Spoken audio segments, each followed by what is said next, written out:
ఎన్నో సంవత్సరాల నుండి ఎంతో కాలం నుండి మీరు ఓడిపోతూ వస్తున్నారు. కానీ దేవుడు ఈ నూతన సంవత్సరంలో, ఈ 2026 సంవత్సరంలో, రాబోయే రోజుల్లో నిన్ను గెలిపించాలని, దేవుడు నీకు విజయాన్నిచ్చి నీకు నెమ్మదిని కలుగు చేయాలని దేవుడు ఆలోచన కలిగి ఉన్నాడు. ఈ సంవత్సరమున దేవుడు నిన్ను గెలిపించబోతా ఉన్నాడు. మీరు గెలుస్తారు. ఈ న్యూ ఇయర్లో ఈ విధంగా చేయండి. ఈ 5 వాక్యాలు కూడా నోట్ చేసుకోనండి. వీటన్నిటిని కూడా మీరు రాసుకొని ప్రతిరోజు కూడా ఈ యొక్క వాక్యాలు చదువుతూ ఉండండి. సో గడిచిన కాలంలో ఉద్యోగంలో ఓడిపోయారు, మీ భార్య దగ్గర లేకపోతే మీ భర్త దగ్గర మీరు ఓడిపోయారు, కుటుంబపరంగా మీరు ఓటమి చెంది ఉన్నారు. అలాగనే అనేకమైన విషయాల్లో మీరు విజయం పొందలేక ఎప్పుడు ఓడిపోతూనే ఉన్నారు. ప్రతి ఇంటర్వ్యూలో కూడా మీరు ఫెయిల్ అవుతూ ఉన్నారు. అలాగనే ప్రతి జాబ్లో మీరు ఫెయిల్ అవుతూ ఉన్నారు. ఫైనాన్షియల్గా మీరు ఫెయిల్ అయ్యారు. అనేక విషయాల్లో మీరు ఫెయిల్ అవుతూ వస్తున్నారు. కానీ దేవుడు నిన్ను సక్సెస్ చేయాలని, నిన్ను విజయ పదములో నడిపించాలని ఆలోచన కలిగి ఉన్నాడు. కాబట్టి ఈ యొక్క వీడియో మీకోసమే. ఆఖరి వరకు కూడా ఈ యొక్క వీడియోని వీక్షించండి. దానికంటే ముందుగా ఈ యొక్క వీడియోని ఒక లైక్ చేయండి, ఈ ఛానల్ని సబ్స్క్రైబ్ చేయండి. కామెంట్స్లో యేసయ్య నన్ను గెలిపిస్తున్నాడు అని రాయండి. కామెంట్స్లో యేసయ్య నన్ను గెలిపిస్తున్నాడు, నేను గెలుస్తాను అని రాయండి. సో ఈ ఛానల్ని మీరు సబ్స్క్రైబ్ చేసుకోనండి. అలాగనే ఆలస్యం లేకుండా వాక్య ధ్యానంలోనికి వెళ్దాం. అనేక సంవత్సరాల నుంచి, అనేక నెలల నుండి, ఎంతో కాలం నుండి ఓటమి పాలై ఫెయిల్ అవుతున్న నీతో దేవుడు చెప్తున్న మాట, ఇప్పుడు మీరు సక్సెస్ అవ్వబోతా ఉన్నారు. సో ఈ సక్సెస్ టిప్స్ ఏంటి, ఆ వాగ్దానాలు ఏంటి అనేది మన వాక్యంలోని ధ్యానం. సో ఈ 2026 సంవత్సరంలో దేవుడు నీకు విజయాన్ని ఇవ్వబోతా ఉన్నాడు. ఆ విజయానికి దేవుని యొక్క వాక్యంలో ఏమని రాయబడి ఉన్నదో మనం ధ్యానం చేసుకుందాము. చూడండి, మొదటి సమూయేలు గ్రంథము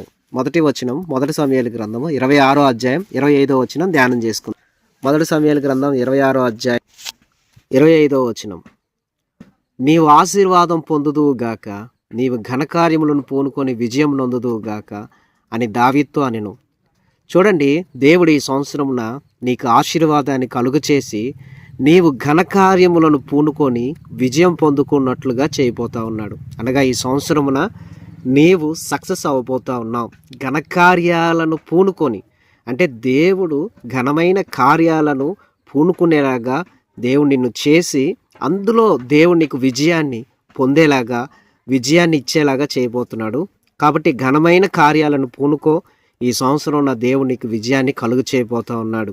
నీ వ్యాపారంలో విజయాన్ని దేవుడు ఇస్తాడు, నీ ఉద్యోగంలో దేవుడు విజయాన్ని ఇస్తాడు, ఫ్యామిలీ పరంగా దేవుడు సక్సెస్ని ఇస్తాడు. సో ఏ విషయంలో అయినా కానీ నువ్వు రాసిన ఎగ్జామ్స్లో ఖచ్చితంగా మీరు సక్సెస్ అవుతారు, ఇంటర్వ్యూస్లో సక్సెస్ అవుతారు. అలాగనే నీవు చేస్తున్న ప్రతి ప్రయత్నంలో దేవుడు నీకు విజయాన్ని ఇచ్చి నిన్ను ముందుండి నడిపించబోతున్నాడు. కాబట్టి దిగులు పడకు. మొట్టమొదటి ఆశీర్వాదము, నీవు ఆశీర్వాదం పొందుదువుగాక, నీవు ఘనకార్యములను పూనుకొని విజయం నొందుదువుగాక. రెండవ వాక్యాన్ని ధ్యానం చేసుకుందాం. మీరు విజయాన్ని పొందుకోవడానికి 5 వాక్యాల్లో రెండవ వాక్యము 2వ రాజుల గ్రంథము 18వ అధ్యాయము 7వ వచనాన్ని ధ్యానం చేసుకుందాం. 2వ రాజుల గ్రంథం 18వ అధ్యాయం 7వ వచనం. 2వ రాజుల గ్రంథం 18వ అధ్యాయం 7వ వచనాన్ని ధ్యానం చేసుకుందాం. చూడండి, కావున యెహోవా అతనికి తోడుగా ఉండెను, తాను వెళ్ళిన చోటనెల్లా అతడు జయం పొందెను. ఈ సంవత్సరం నా దేవుడు నీ జీవితంలో ఇదే కార్యం జరిగించబోతా ఉన్నాడు. ఈ 2026 సంవత్సరంలో దేవుడు నీకు తోడుగా ఉండబోతా ఉన్నాడు. మీరు ఏ ప్రదేశానికి వెళ్ళినా అక్కడ దేవుడు నీకు విజయాన్ని ఇవ్వబోతా ఉన్నాడు. బహుశా మీరు కువైట్ కానీ, దుబాయ్ కానీ, లేకపోతే అబ్రోడ్స్లో వేరే కంట్రీస్కి, అరబ్ కంట్రీస్కి మీరు వెళ్ళినా అక్కడ దేవుడు నీకు విజయాన్ని ఇవ్వబోతున్నాడు. లేకపోతే నీ స్వదేశాన్ని వదిలి వేరే రాష్ట్రానికి వెళ్ళినా, వేరే గ్రామానికి వెళ్ళినా, వేరే పట్టణానికి వెళ్ళినా, వేరే దేశానికి వెళ్ళినా, ప్రపంచంలో మీరు ఎక్కడికి వెళ్ళినా కానీ దేవుడు నీకు తోడై ఉండి నువ్వు వెళ్ళిన చోట ఎల్లా ప్రతి ప్లేస్లో దేవుడు నీకు విజయాన్ని ఇవ్వబోతా ఉన్నాడు. అనగా మీరు సక్సెస్ అవ్వబోతా ఉన్నారు. సక్సెస్ఫుల్గా ఈ 2026 సంవత్సరంలో దేవుడు నిన్ను నడిపించబోతా ఉన్నాడు. కాబట్టి జయమే నీకు కలగబోతా ఉంది. మీరు గెలుస్తారు. కోర్టుల్లో కూడా నీదే విజయం, పోలీస్ స్టేషన్లో కూడా నీదే విజయం. నిన్ను దేవుడు గెలిపించి ఆయన యెహోవా నిస్సీగా నీకు సహాయం చేయబోతున్నాడు. ఇది 2వ వాక్యం. 3వ వాక్యాన్ని కూడా నేను మీకు చూపిస్తాను. చూడండి, 3వ వాక్యం ఇర్మియా గ్రంథం 1వ అధ్యాయం 19వ వచనాన్ని ధ్యానం చేసుకుందాం. ఇర్మియా గ్రంథం 1వ అధ్యాయము 19వ వచనం.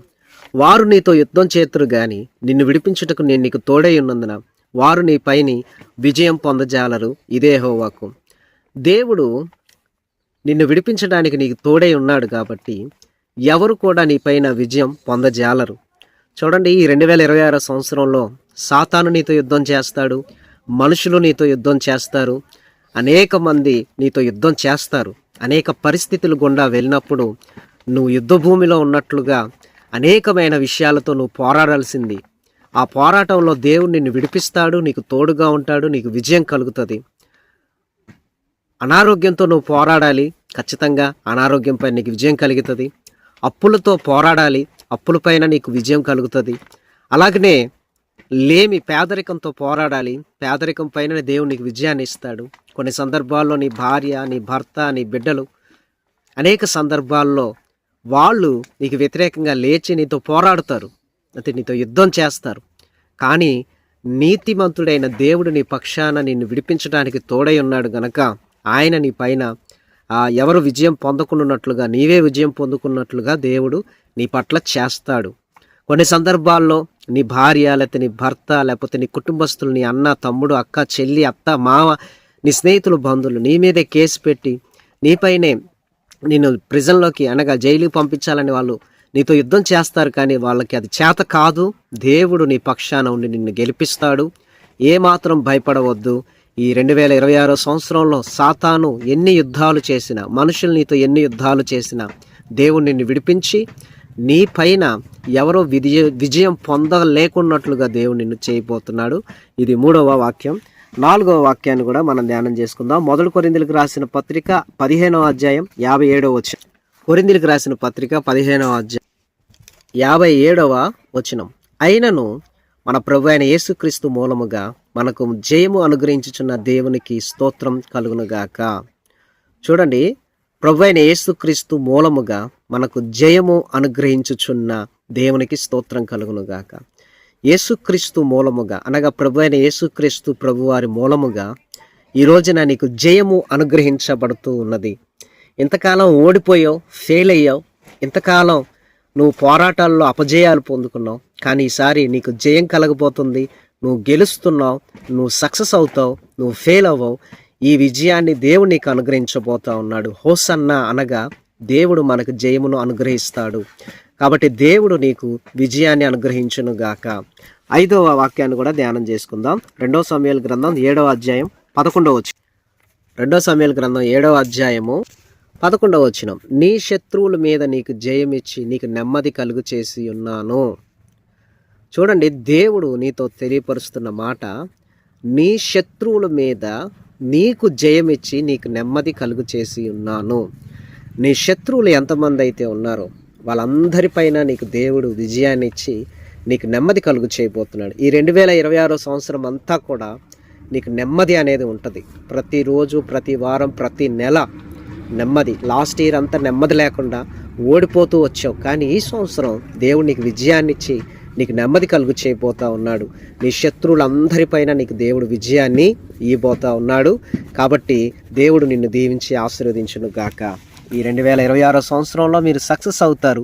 ఈ న్యూ ఇయర్లో దేవుడు ఈ విధంగా చేయండి. ప్రతిరోజు ఈ యొక్క 5 వాక్యాలు జ్ఞాపకం చేసుకొని రాసుకొని 1 సమూయేలు గ్రంథం 26, 25 ఫస్ట్లో కొంచెం తప్పు రాసా, దాన్ని కొట్టేసి కరప్షన్ చేశాను. సో ఈ నా 5 వచనాలు ఏవైతే ఉన్నాయో మీరు తప్పకుండా ఈ 5 వచనాలను రాసుకొని ధ్యానం చేయండి.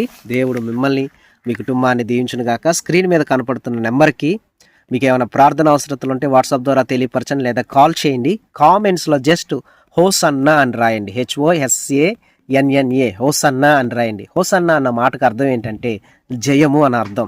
సో నీకు జయాన్ని దేవుడు ఇవ్వబోతున్నాడు. కావున సో ఈ 2026 సంవత్సరంలో నువ్వు విజయ పదమును నడిపించబడబోతా ఉన్నావు. దేవుడు నిన్ను దీవించును గాక. కామెంట్స్లో హోసన్నా రాయండి. ఈ ఛానల్ని సబ్స్క్రైబ్ చేయండి, ఈ వీడియోని లైక్ చేయండి, షేర్ చేయండి.